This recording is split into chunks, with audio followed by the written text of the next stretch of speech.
मुझे शुरू में छेड़ते छाड़ते थे, जब मुझे बुलाते थे मैं नहीं थी जाती होती तो भाइयों को मारते थे, घर में शोर शराबा करते थे और इशारा मेरी तरफ के तुम्हारी वजह से हुआ, तुम मेरी बात नहीं ना मानती। फिर मुझे मजबूरन उनकी बात माननी पड़ती थी कि बहन भाई को मारते थे।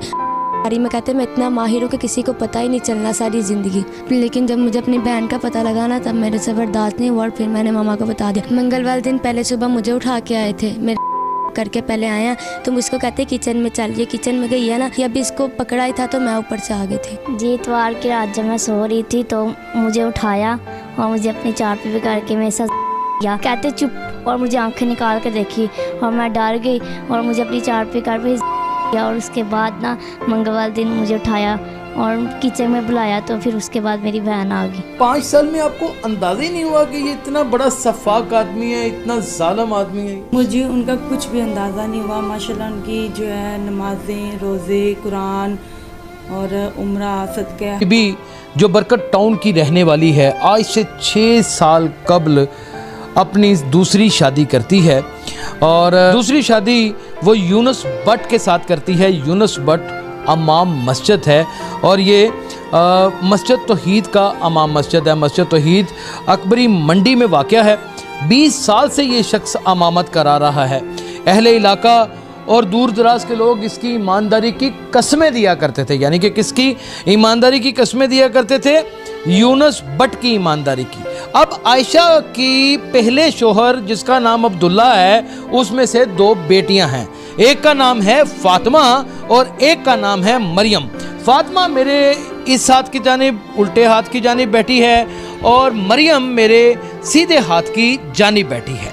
ये 2 बच्चियां हैं जो इस बहरूपिये की बर्बरियत और उसकी ज्यादती का मुतअद्दिद बार निशाना बनी। सुतेली बेटियों को आज से 5 साल कबल वो अपनी ज्यादती का निशाना बनाता है, अपने जिस्मानी तशद्दुद का निशाना बनाता है। ये सब कैसे हुआ, क्यों हुआ, आइए आज इन 2 बच्चियों से जानते हैं। अच्छा फातिमा, ये कब हुआ, कैसे हुआ? वो आपका वालिद था, उसने क्यों ऐसा किया?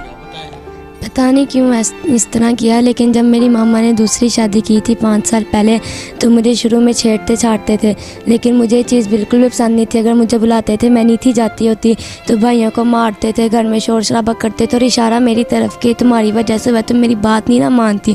और मुझे मजबूरन उनकी बात माननी पड़ती थी कि बहन भाई को मारते थे और कहते थे अगर तुम किसी को बताओगी भी तो कि मैं इतना माहिर हूँ, किसी को पहली बात तो ये पता नहीं चलना, अगर बताओ। इस काम में माहिर है?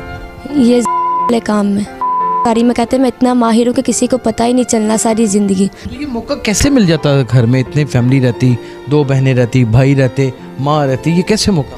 पता नहीं उन्हें किस तरह मौका मिल जाता था, वो मौका खुद ही ढूंढ लेते थे। आपने रोका नहीं कभी, आगे से मज़ामत नहीं की? रोकती थी, ज़बरदस्ती कर लेते थे। रोकती थी, ज़बरदस्ती कर लेते थे? जी। माँ को बताया आपने? जी। कब बताया माँ को? मंगल वाले दिन। किस मंगल को बताया? इसलिए मंगल को, बुध को। तो 5 साल ये सिलसिला जारी रहा? जी। तो 5 साल अपने साथ ये होने वाली बर्बरियत, ये ज्यादती आप करवाती रही? जी, लेकिन जब मुझे अपनी बहन का पता लगा ना तब मेरे से बर्दाश्त नहीं हुआ और फिर मैंने मामा को बता दिया। और जब मैंने बताया तब भी मैंने ये मामा को पहले कहा कि उसको शक भी नहीं होना चाहिए, उसको इस बात का बिल्कुल भी नहीं होना चाहिए। उन्होंने मेरे से पूछते थे बुला बुला के कि मामा को तो नहीं बताया, मामा को तो नहीं पता, तो मैं कहती थी कि नहीं पता उन्हें। इनका कैसे पता? मंगलवार दिन पहले सुबह मुझे उठा के आए थे, मेरे करके पहले आया और मैं उठ के फिर आके इसको ऊपर, ये ऊपर सोई हुई थी और इसको उठा के ऊपर से नीचे लेके आया। और कहती है जब मैं नीचे आई तो मैं हैरान हो गई कि नमाज के लिए बुलाया और सारे सोए में, कोई उठा ही नहीं है।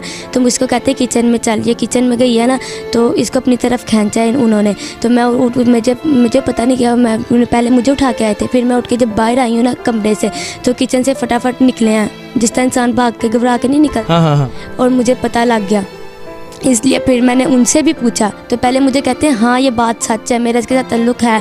फिर मैंने कहा क्यों है आपका उसके साथ नहीं होना? मुझे समझ नहीं लगी, ये किचन में गए हैं तुम्हारे साथ ये हरामज़दगी करने के बाद ये किचन में गए हैं? जी, मेरी छोटी बहन के साथ करने के लिए। तो फिर उसको ज़बरदस्ती पकड़ा? जी, इसको ज़बरदस्ती पकड़ा। उसने शोर मचाया कि नहीं मचाया? नहीं। चुप रही? जी। तो फिर उसके साथ ये सब कुछ कर गुजरे? नहीं, मैं ऊपर से आ गई थी, अभी इसको पकड़ा ही था तो मैं ऊपर से आ गई थी। तो फिर जब आप ऊपर से आई तो फिर फटाफट किचन से भाग के निकल गए बाहर। और मैं फिर मेरी बहन को इन्होंने कहा कि अगर ये पूछेगी तो कहना मैं तो अंदर पानी पीने गई थी किचन में, लेकिन मेरी बहन ने मुझे सच बताया। नाज़रीन, आप हमारी स्क्रीन के ऊपर देख सकते हैं इस सफाक आदमी की तस्वीर। ये जंजीरों में जकड़ा गया है, थाना फिरोजवाला में ये गिरफ़्तार हो चुका है, इसकी गिरफ़्तारी हो चुकी है। ये सफाक आदमी की पीछे तस्वीर आप देख सकते हैं। ये मरियम से जानते हैं कि इसके साथ कब कब कैसे कैसे क्या होता।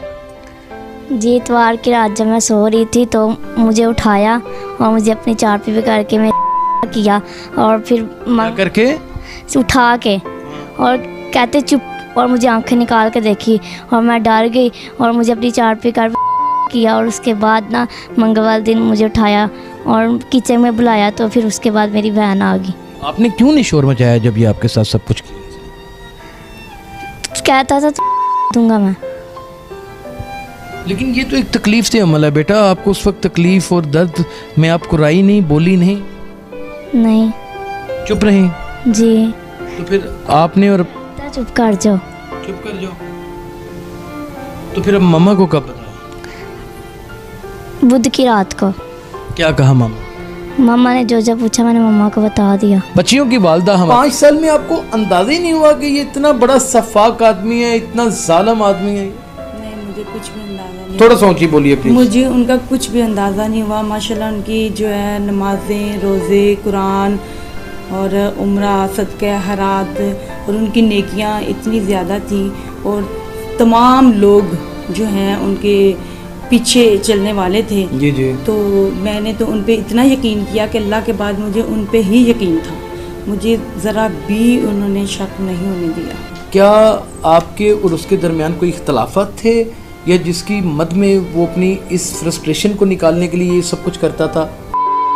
हमारे कोई इख्तलाफात नहीं थे। ऊंची बोलिए। हमारे कोई इख्तलाफात नहीं थे। ठीक है। हमने बहुत अच्छी ज़िंदगी गुजारी है 5 साल की। तो आपको पता ही, आपको ऐसे ही लगता था कि ये अपनी बेटियां समझते हैं इनको?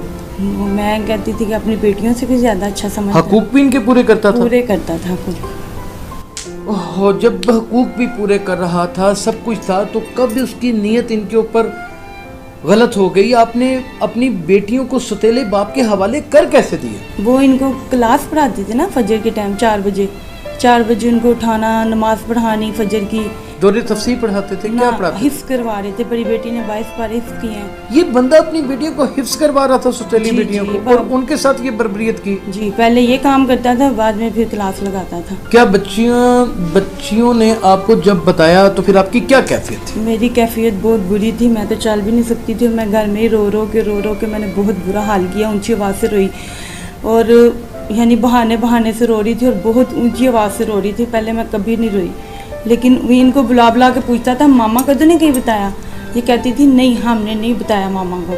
फिर थोड़ी बार फिर अपने आप को हौसला देती थी और ये इसने मुझे ये कहा था कि कभी शक भी ना होने देना, यहाँ निकलेंगे। फिर मैंने आपको इसीलिए बात वो फातिमा को कहता था? जी नहीं, मुझे इसने कहा था कि आपको हमने बता दिया ना, लेकिन आप ना किसी से करना बात। हाँ, अपना पापा कि इसको शक ना होने देना मामा, आप उसके साथ सही रवैया रखना। मैंने कहा ठीक है। आप कैसे पुलिस को इत्तला की आपने? क्या किया? डिसीजन कैसे लिया इतना बड़ा? एक तरफ शोहर है, दूसरी तरफ बेटियां हैं, मुमकिन है बेटियां गलत बात कर रही हों, मुमकिन है शोहर के ऊपर इल्जाम लगा रही हों, सौतेला बाप है, कैसे ये सब कुछ किया? ये सब कुछ मैंने इस तरह किया कि फातिमा ने मुझे बताया कि मामा सुबह क्लास पढ़ के आई, कहती मामा मैंने इस घर में नहीं रहना, रो रही थी।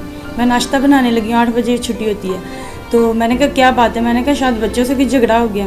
तो मैं नाश्ता बना रही, मैंने कहा अच्छा मैं सुनती हूँ तुम्हारी बात। तो इसके बाद जाके ये कमरे में ना बात कर रही थी उसके साथ कि तुमने ऐसा क्यों किया, तुमने कभी अपनी बेटियों के साथ भी ऐसा किया है? उसने ये बात की है उससे कि तुमने कभी अपनी बेटियों के साथ भी ऐसा किया? तुमने आयशा ने की? फातिमा ने की है। ये फातिमा ने की है उसके साथ? तो ये आप सुन रही थी बैकड्रॉ में? जी, मैं नाश्ता बना रही थी। तो मैं ना फिर जब इन्होंने कर ली ना बात, मैं फिर अंदर आई हूँ।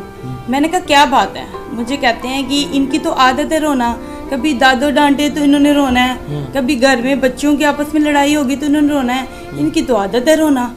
अच्छा फातिमा जाओ, बात के ऊपर पर्दा डालने की हाँ कोशिश जी। की। ओके। मैंने कहा अच्छा ठीक है, बच्चों की आदत होती है, छोड़े आप। फिर जब मैं इसका चेहरा देखूं, मैं कहूँ ये लगता ही नहीं ऐसे 5 साल में मुझे तो इसने किसी किस्म का कोई ये ऐसा है ही नहीं। इसका चेहरा क्यों चमक रहा है, इसका माथा क्यों चमक रहा है, लाइटें मार रहा है माथा, ये बच्चियाँ क्या कह रही है, मुझे समझ नहीं आ रही थी। फिर जब इसने मुझे ये कहा कि नहीं मामा आपको सही बता रहे हैं, फिर मैंने कहा बच्चियों को इतनी बातों का कैसे पता था, हमें तो शादी के बाद पता चला था ये बातें। फिर मुझे थोड़ी समझ आई, फिर मैं रोई। रोने के बाद फिर मैंने कहा मैंने यहाँ नहीं रहना, मेरा दिल घबरा रहा है, हो सकता है मैं एक रात उधर रह के आऊँ शादबाग तो मेरा दिल कुछ सुकून हो जाए, तो मैं सुबह वापस मैं कह के यही गई थी। जिसके बाद मैंने भाइयों को आगे बताया और मैं रोती अंदर पीटती, भाइयों को मारा, भाभी को मारा। मैंने कहा मैं लुट गई, मैं बर्बाद हो गई, मेरे पास तो कुछ भी नहीं बचा। अब मैं हाली हाथ हूँ, जिनके लिए मैंने ये काम किया था तो वो तो मेरे पास रही नहीं। मैंने कहा बच्चियों के तहफ़्फ़ुज़ के लिए किया था, मैंने अपने लिए नहीं किया था।